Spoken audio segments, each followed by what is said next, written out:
제가 얼마 전에 혈액형에 관한 재미있는 이야기를 하나 들었습니다. 좀 웃기기도 하고 또 재미있기도 해서 제가 소개를 하려고 하는데, 혈액형이 모두 몇 개죠? 4개죠.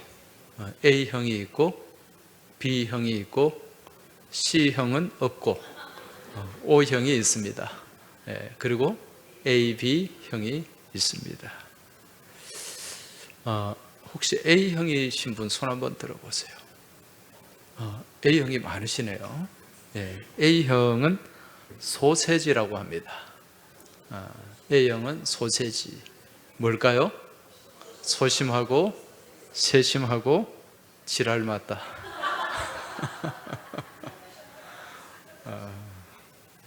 B형, 이제 이러면 손 안 들 거예요 아마.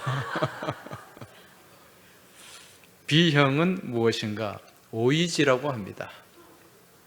오이지는 뭘까요? 오만하고 이기적이고 지랄 맞다. O형은 단무지라고 합니다. 단무지가 뭘까요? 단순하고 무식하고 지랄 맞다. 저 권사님 좋아 죽네요. O형 아니라는 거죠. 그리고 남은 게 뭐죠? AB형입니다. 혹시 AB형 계시나요? AB형이 여러 분 계시네. AB형은 지랄 맞고, AB형은 지지지라고 합니다. 지지지. 그게 뭐냐면은 지랄 맞고 지랄 맞고 지랄 맞다. 제가 AB형입니다. 물론 전혀 과학적인 근거가 없는 이야기입니다. 근데 또 한편으로 생각해 보니까 좀 맞는 것 같기도 하네. 그런 생각도 듭니다. 여러분, 이 4가지 혈액형에 공통적으로 들어가 있는 모습들이 있죠. 그게 뭡니까? 지랄 맞다. 여러분, 우리가 살아가면서 이 지랄 맞다는 표현을 가끔 씁니다. 좋은 표현이 아닙니다. 이 지랄이라는 말은 한자어 질알에서 나왔다고 그래요. 질알. 이 질알이라는 뜻은 마구 법석을 떨며 분별 없이 하는 행동, 이걸 질알 맞다, 그렇게 얘기한다고 합니다.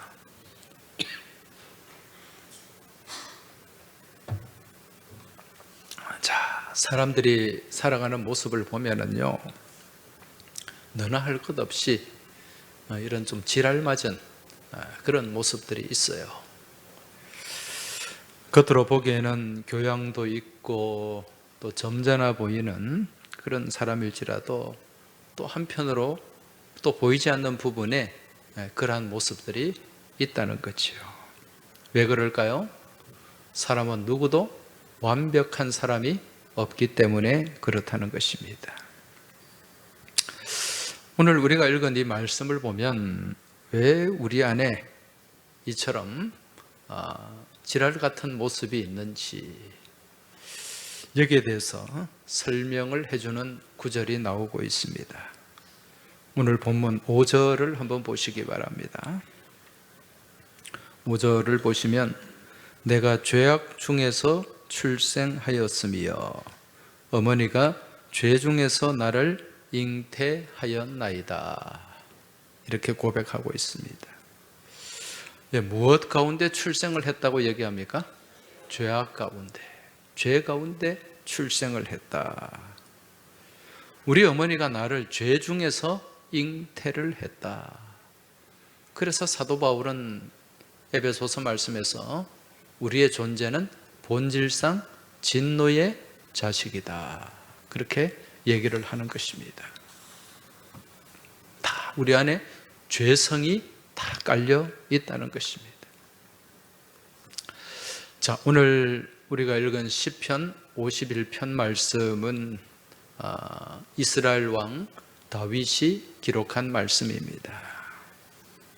오늘 말씀 51편 표제를 보면 이렇게 나오죠. 다윗의 시, 인도자를 따라 부르는 노래. 다윗이 밧세바와 동침한 후 선지자 나단이 그에게 왔을 때. 자, 여러분, 성경은 누군가에 의해서 창작된 하나의 소설일까요? 아니면은 역사적인 사실일까요? 역사적인 사실을 기록한 내용이죠. 만약에 누군가에 의해서 창작이 되었다면 이 시편 51편과 같은, 또 사무엘하 11장과 같은 그러한 내용들은 기록이 되지 않았을 거예요. 여러분, 오늘 시편 51편은 다윗이 하나님 앞에 철저하게 회개하는 내용이에요. 무엇을 회개하고 있습니까? 자신이 범한 죄를. 그 죄도 어떤 죄입니까? 간음죄와 더불어 살인죄입니다. 이걸 하나님 앞에 내어놓고 회개하고 있는 거예요. 이 내용은 이 시편 51편은 사무엘하 11장과 연결이 되어요. 사무엘하 11장 말씀에 보면 어떤 사건이 나오는가? 다윗이 자신의 아주 충직한 부하인 우리아의 아내 그 밧세바를 범하는 그 장면이 사무엘하 11장에 등장하고 있습니다. 이 부하의 아내와 간음을 하는 거예요. 여러분, 막장 드라마 아시죠?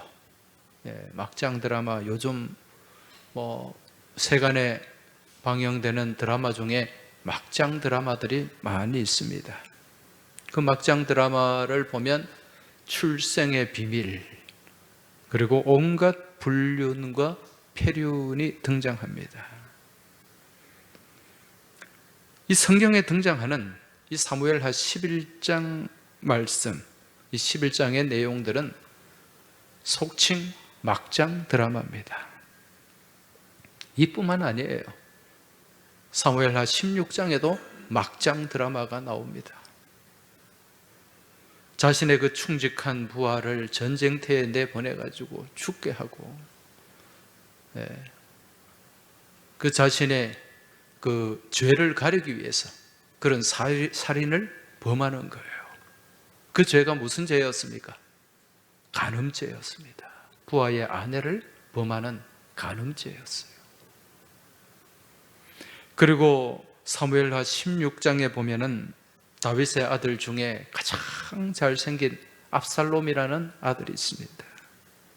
이 아들이 아버지를 반역을 합니다. 반역을 한 후에 백주대낮에 왕궁 옥상에서 그 아버지의 후궁들과 동침을 하는 거예요. 여러분, 이런 막장 중에 막장이 어디 있습니까? 만약 성경이 꾸며진 내용이라면 이런 내용들을 성경에 기록할 수가 없어요. 이스라엘 역사상 가장 위대하다고 하는, 가장 존경받는 다윗의 그 역사 가운데 어떻게 이런 막장 중에 막장 드라마를 여기에 넣을 수 있냐는 것입니다. 그리고 이 다윗을 통해서 또 누구의 계보가 이어집니까? 메시아의 계보. 다윗의 족보를 통해서 예수님이 탄생하잖아요. 그 예수님의 족보에, 메시아의 계보에 어떻게 이런 막장 드라마가 들어갈 수 있냐는 것입니다. 그렇다면 왜 성경은 이처럼 막장과 같은 내용들을 조금도 여과 없이 그대로, 사실 그대로 기록을 해 놓았을까? 그 이유는 한 가지입니다. 그것은 바로 본질상 진노의 자식이요, 정말 지랄 같은 인생들을 통해서 하나님께서 어떻게 일하시는가, 이걸 우리에게 보여주시기 위함인 줄 믿습니다.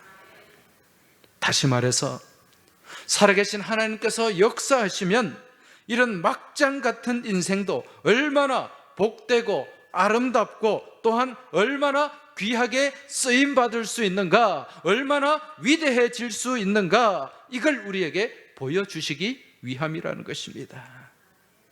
바라기는 오늘 여러분과 저의 인생 가운데 이처럼 살아계신 하나님의 역사하심이 개입되길 주의 이름으로 축원합니다.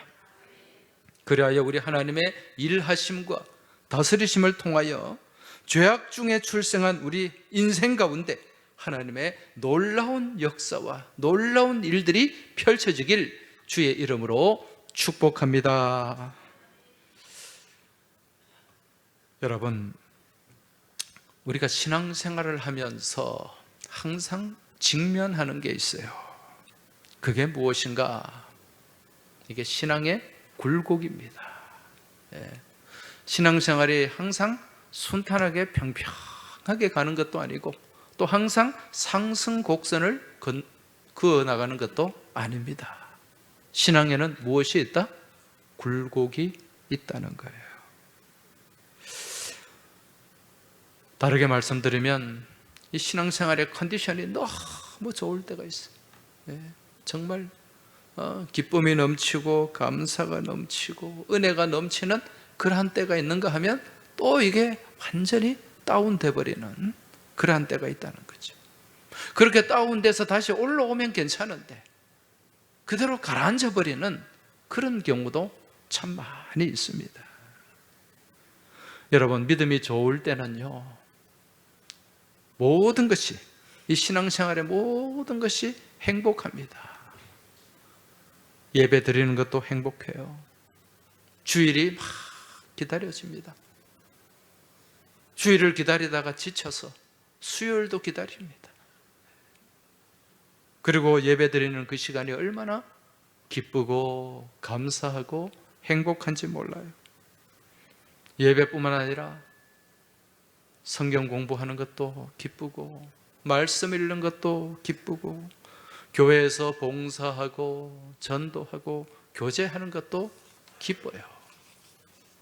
이게 지금 내가 이 믿음의 컨디션, 신앙의 상태가 굉장히 좋다는 거예요. 그런데 이 신앙생활을 하면서 이런 좋은 컨디션이 있는가 하면 또 그렇지 못한 것도 있어요. 침체할 때가 있습니다. 바닥으로 가라앉을 때가 있다는 거예요. 그러면 모든 것이 다 부담이에요. 주일 성수도 부담이고 예배 드리는 것도 부담이고, 찬양도 감흥이 없고 은혜가 없고 봉사도 짐으로 다가온다는 것입니다. 그러면서 신앙이 침체가 되는 거예요. 여러분, 신앙생활을 왜 하는 거죠? 왜 신앙생활을 합니까? 무엇을 얻기 위해서? 기쁨을 얻기 위해서입니다. 기쁨이에요. 그러한 기쁨 가운데는 예배의 기쁨도 있고 찬양의 기쁨도 있고 말씀의 기쁨도 있고 봉사의 기쁨도 있고 섬김의 기쁨도 있어요. 그러면서 내 삶이 기쁨으로 채워지는 거예요. joyful, 기쁨으로 가득 찬 그런 삶이 되는 거죠.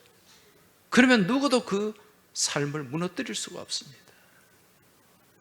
이러한 총체적인, 총괄적인 그러한 기쁨을 무엇이라고 하는가? 오늘 말씀에서 구원의 즐거움이다, 그렇게 얘기를 하고 있습니다. 구원의 즐거움, 이걸 얻고 누리기 위해서 우리가 믿음 생활을 한다는 거예요. 오늘 본문 11절에 보면 다윗이 이걸 잃어버렸습니다. 그래서 이 구원의 즐거움을 회복하기 위해서 간절하게 주님 앞에 부르짖고 호소하고 있는 거예요. 12절 말씀 보십시오. 주의 구원의 즐거움을 내게 회복시켜 주시고 자원하는 심령을 주사 나를 붙드소서. 구원의 즐거움을 회복시켜 주소서. 지금 여러분에게 구원의 즐거움이 있습니까? 네. 구원의 즐거움이 있어야 돼요. 지금 다윗이 왜 구원의 즐거움을 잃어버렸는가? 이유가 있겠죠. 여러분, 다윗이 어떤 사람입니까? 다윗은 강한 믿음의 소유자였어요. 어릴 때부터 강한 믿음을 갖고 있었습니다. 사무엘상 17장에 보면 블레셋 군대가 대군을 이끌고 이스라엘을 침공했을 때 아무도 그 블레셋 장수 골리앗과 맞서 싸울 사람이 없었습니다. 그때 이 어린 소년 다윗이 나가서 싸우겠다, 그렇게 사울에게 얘기를 했어요. 그러니까 사울 왕이 어떻게 했습니까? 말렸어요. 너 안 된다. 너 너무 어리다. 그때 다윗이 사울에게 뭐라고 얘기했습니까? 사무엘상 17장 37절입니다. 여호와께서 나를 사자의 발톱과 곰의 발톱에서 건져내셨은즉 나를 이 블레셋 사람의 손에서도 건져내시리다. 할렐루야.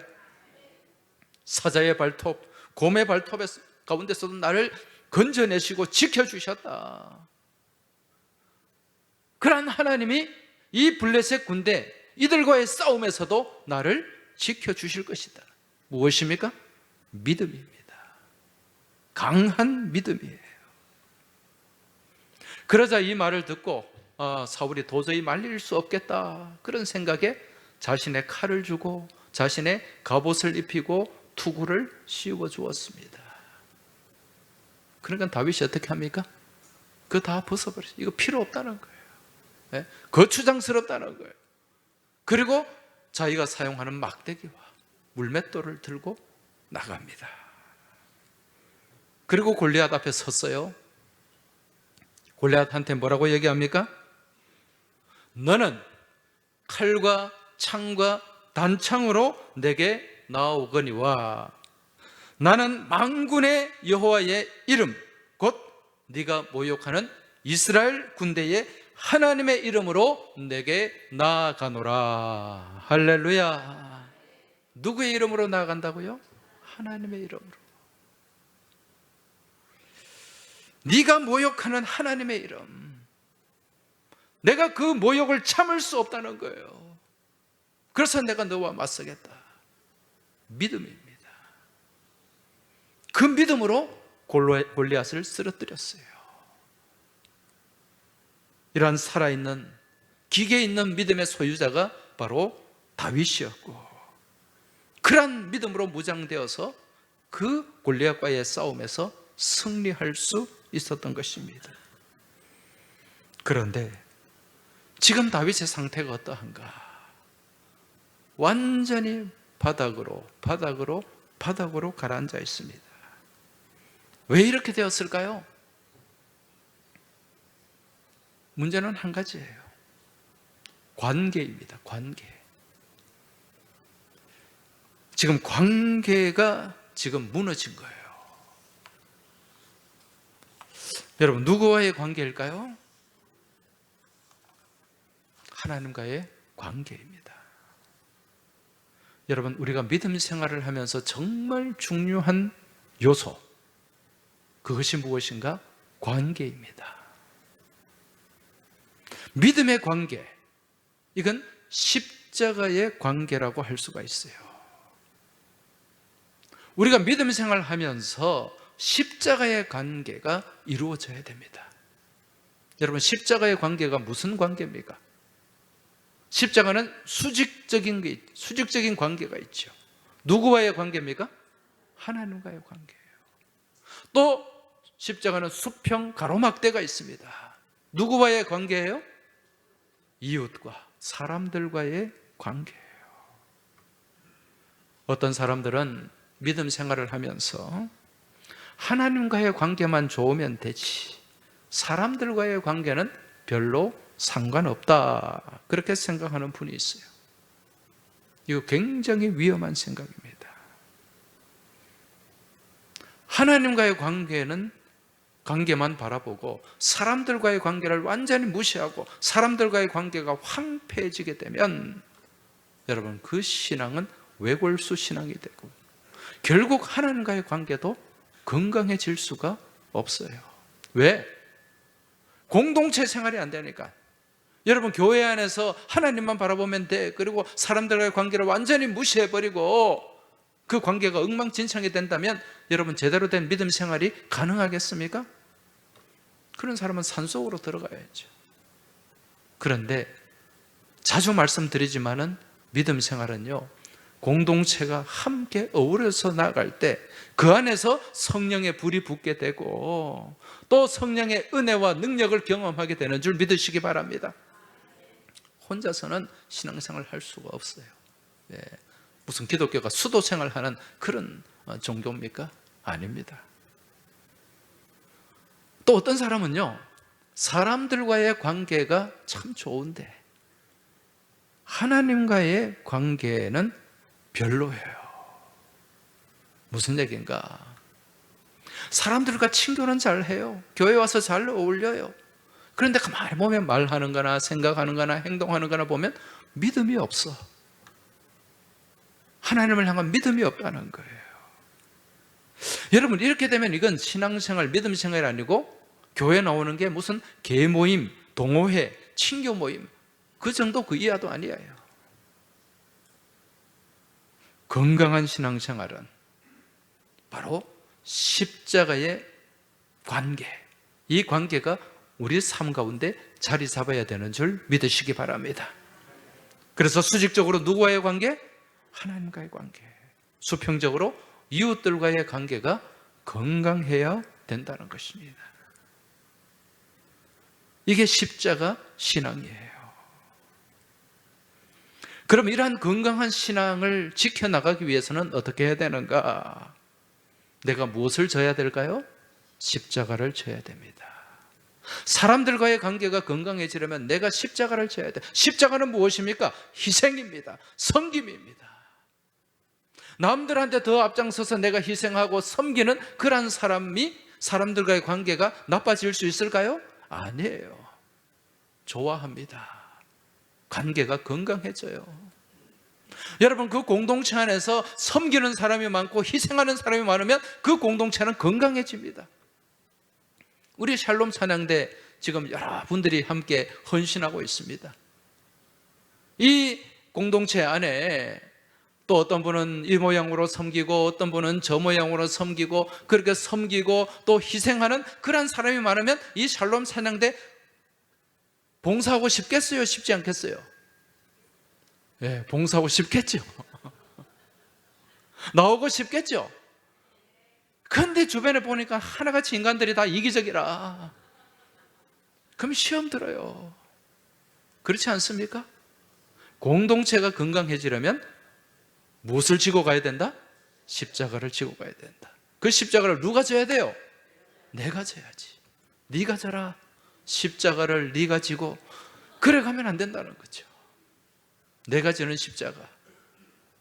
여러분, 각자의 주어진 십자가를 지고 갈 수 있길 주의 이름으로 축원합니다. 그러면 내 믿음이 건강해져요. 그리고 관계가 건강해진다는 것입니다. 하나님과의 관계도 마찬가지입니다. 여러분, 하나님과의 관계를 회복시켜 주신 그 도구가 무엇입니까? 십자가예요. 십자가. 주님의 십자가입니다. 우리는 그 주님의 십자가를 바라보고 그 십자가를 묵상하고 그 십자가를 나도 지고 가야 되는 줄 믿습니다. 여러분, 고난이 있을 때가 있죠. 침울할 때가 있죠. 다운될 때가 있죠. 그때 여러분은 무엇을 하십니까? 더 괴로워하고 더 슬퍼하고 더 낙담하고 낭망하십니까? 아니에요. 그때 우리는 누구를 바라봐야 됩니까? 주님을 바라봐야 돼요. 어떤 주님을 바라봐야 됩니까? 십자가를 지신 주님을 바라봐야 되는 줄 믿습니다.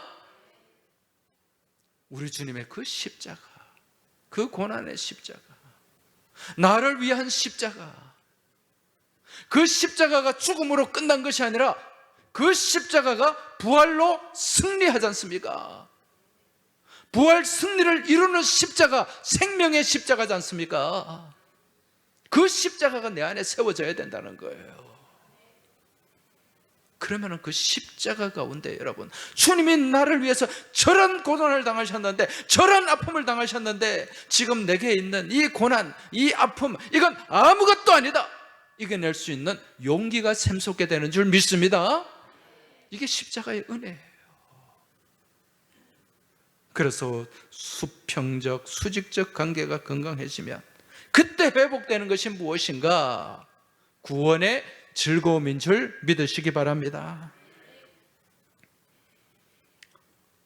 그래서 관계가 중요한 거예요. 하나님과의 관계, 사람과의 관계. 여러분, 우리가 관계가, 사람들 사이에도 관계가 좋으면은 뭐든지 해주고 싶어요. 그렇지 않습니까? 우리 이 자리에 계신 분 중에 데이트할 때, 우리 남성들 데이트할 때 한번 생각해 보시기 바랍니다. 그 데이트할 때 만나기 전에 마음에 설렘이 있잖아요. 별로 동의를 안 하시는 것 같은데, 데이트 나가기 전에 설렘이 있어요. 그리고 대개 남자들은, 저 같은 경우에는 오늘 어디로 가서 미리 다 생각해 놓습니다.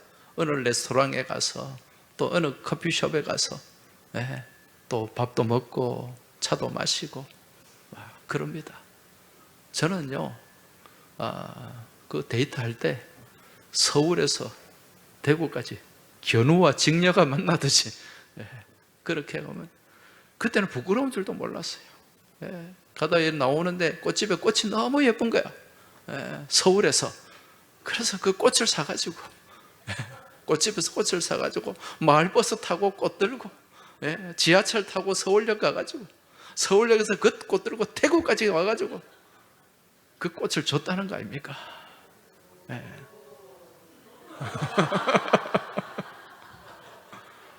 지금 생각해보면 어떻게 그래 했는지 모르겠어요. 한 달에 2-3번밖에 못 만났는데, 그 서울에서 내려오는 교통비만 해도 만만치 않아요. 그때 제가 전도사잖아요. 돈이 어디 있어요. 그래도 그런 교통비나, 또 그 당시에는 주로 또 없어도 또 남자가 내야 되네. 그 하나도 안 아까워요. 안 아까워. 왜 그럴까요? 관계가 좋았으니까. 그런데 만약에 그러다가 관계가 또 안 좋아질 때도 있잖아요. 그러면은 내가 이때까지 쏟아부었는 거 얼마나 아까운지 몰라. 돈도 아깝고 시간도 아까운 거예요. 여러분, 하나님과 우리와의 관계도 마찬가지입니다. 내가 하나님을 사랑하는 뜨거운 마음이 있으면 뭘 하든지 기뻐요. 예배도 즐거움이 있고, 봉사도 즐거움이 있고, 헌신도 즐거움이 있고, 또 드리는 예물도 기쁨으로 드리는 거예요. 이게 관계가 건강하다는 증거입니다. 이러한 건강한 관계 속에서 내 안에 주어지는 은혜가 있는데, 그것이 무엇인가? 구원의 즐거움이다. 할렐루야. 구원의 즐거움을 소유하시기 바랍니다. 구원의 기쁨 가운데 머물며 나아가시길 주의 이름으로 축원합니다. 이러한 구원의 즐거움을 깨뜨리는, 관계를 깨뜨리는 게 무엇인가? 죄라는 거예요. 죄. 그래서 지금 다윗은 그 죄로 인해서 완전히 침체되고 다운되고, 이 문제를 해결하기 위해서 침상을 눈물로 적시면서 그렇게 회개하고 하나님 앞에 엎드렸던 것입니다. 시편 6편 5절에 보면 이런 말씀이 나옵니다.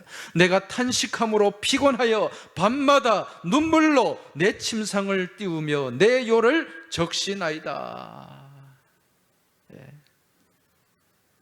내가 탄식함으로 피곤하여 밤마다 눈물로 침상을 적셨다는 거예요. 요를 적셨다는 거예요. 그런 회개 가운데 하나님과의 관계가 회복이 되었다는 것입니다. 지금 이 자리에 계신 분들, 구원의 즐거움 가운데 머물고 계시는 분들도 계실 테고, 또 아니면 조금 침체되는, 영적으로 다운되는 그런 상황에 놓여져 있는 분들도 있을 거예요.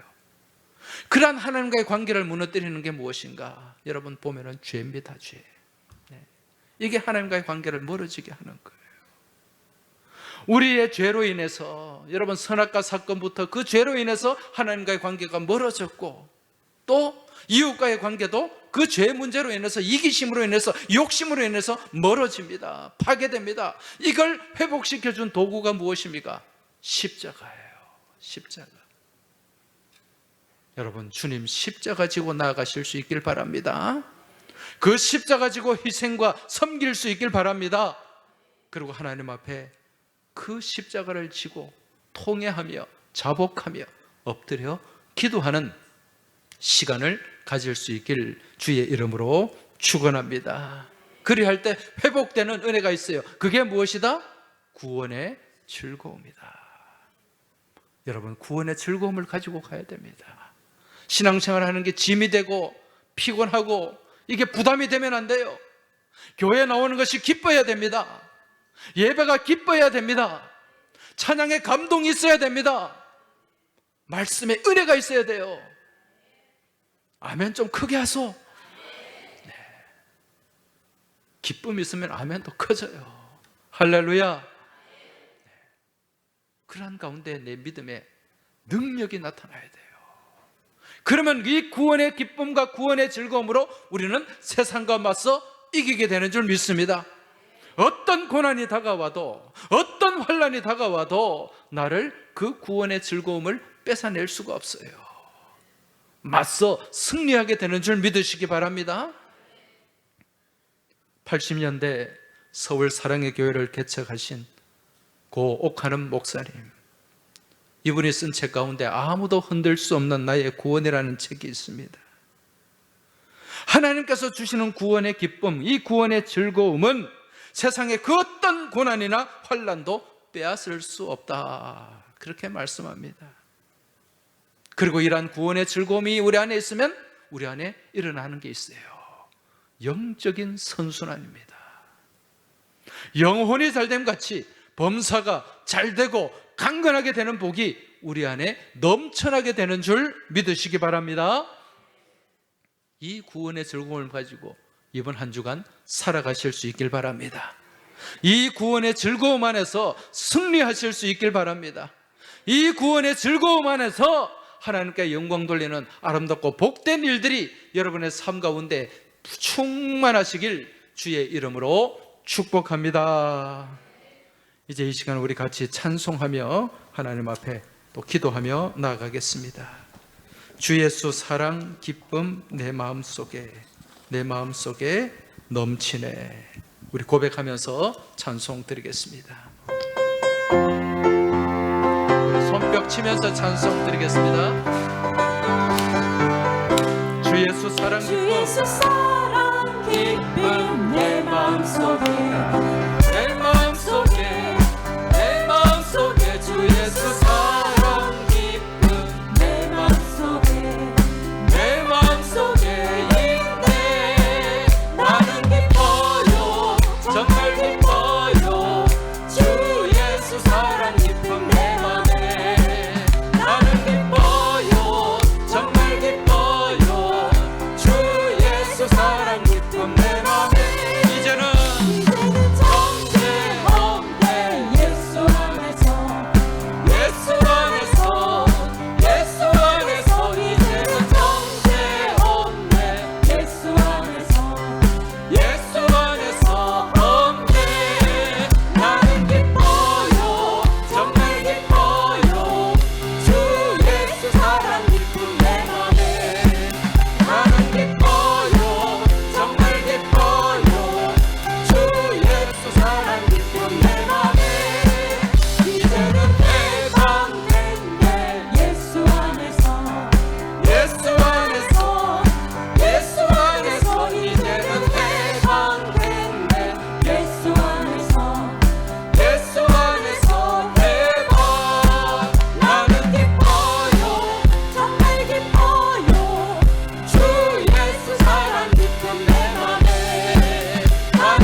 제가 이 찬송 부르는 모습을 봤는데 얼굴이 무표정해요. 얼굴에는 기쁨이 하나도 없어.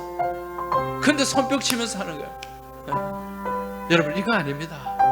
얼굴에 기쁨이 나타나야 됩니다. 할렐루야. 다시 한번 우리 1절 손뼉 힘차게 치면서 기쁨 가운데 찬송 드리겠습니다. 주 예수 사랑 기쁨 내 마음속에 주 예수 사랑 기쁨 내 마음속에 있네. 나는 기뻐요 정말 기뻐요 주 예수 사랑 기쁨 내 맘에. 나는 기뻐요 정말 기뻐요 주 예수 사랑 기쁨 내 맘에. 나는 기뻐요. 정말 기뻐요 주 예수 사랑 기쁨 내 맘에. 나는 기뻐요 정말 기뻐요 주 예수 사랑 기쁨 내 맘에. 할렐루야. 이 시간 우리 같이 기도 드리겠습니다. 하나님 아버지, 내 안에 구원의 즐거움, 구원의 기쁨을 회복시켜 주시옵소서. 내 안에 정직한 마음을 창조하시고 내 안에 정직한 영을 새롭게 하여 주셔서 하나님과의 관계가 건강하게 하시고 또 우리 이웃들과의 교우들과의 관계도 건강하게 하여 주옵소서. 내 삶 가운데 주님 지고 가신 십자가가 세워지게 하여 주옵소서. 그 십자가를 바라보고 그 십자가를 묵상하는 가운데 어떤 고난과 역경도 이겨낼 수 있는 믿음을 허락하여 주시옵소서. 이 기도 제목 가지고 우리 하나님 앞에 간절한 마음으로 합심해서 통성으로 기도 드리겠습니다. 주여 한번 외치고 기도합니다. 주여. 살아서 역사하시는 아버지 하나님 감사합니다. 아버지 하나님, 오늘도 저희들에게 말씀을 주시고 이 말씀을 붙잡고 믿음 안에 살아가게 하시니 참으로 감사합니다. 우리를 지배하는 슬픔과 낙심과 낭만과 괴로움이 다 떠나가게 하여 주옵소서. 우리 주님 십자가 바라보는 그 믿음 안에서 구원의 즐거움이 회복되게 하여 주시고 구원의 기쁨이 우리 안에 충만하게 하여 주시옵소서. 우리 안에 정한 마음을 창조하여 주옵시고 내 안에 정직한 영을 새롭게 하여 주셔서 하나님과의 관계가 건강하게 하여 주옵시고 이웃들과의 관계 또한 건강한 십자가 신앙이 우리 안에 자리 잡게 하여 주시옵소서. 이번 한 주간에도 주님 십자가 붙잡고 주님 말씀 붙잡고 세상과 맞서며 나아가길 원합니다. 그 어떤 고난도, 그 어떤 무거운 짐도, 그 어떤 환난도 우리의 기쁨을 빼앗아 갈 수 없는 줄 믿습니다. 이 기쁨 안에서 승리하는 저희 모든 항서의 권속들이 다 되게 하여 주시옵소서. 하나님 아버지 감사합니다. 오늘도 저희들에게 주님 말씀 주시고 이 말씀 붙잡고 의지하며 나아가게 하시니 감사합니다. 세상의 그 어떤 무거운 짐과 환난이 우리를 짓누르고 우리 삶에 엄습할지라도 여기에 굴하지 않게 하여 주시고 여기에 주눅들지 않게 하여 주시고 여기에 매여서 낭망하지 않는 우리의 믿음의 삶이 다 되게 하여 주옵소서. 주님 바라보게 하시고 주님 십자가 붙잡게 하여 주셔서 그 십자가를 향한 믿음 안에서 우리가 승리케 하여 주시옵소서. 이번 한 주간에도 우리 하나님과 안에서 건강한 관계, 우리 이웃들 안에서 건강한 관계를 통하여 날마다 샘솟는 구원의 기쁨과 즐거움이 우리 안에 넘쳐나게 하여 주옵시고 이 기쁨 안에서 한 주간도 하나님 영광 드러내는 복된 삶을 살아가게 하여 주시옵소서. 이 모든 간구 살아계신 우리 주님 예수 그리스도 이름으로 기도하옵나이다. 아멘.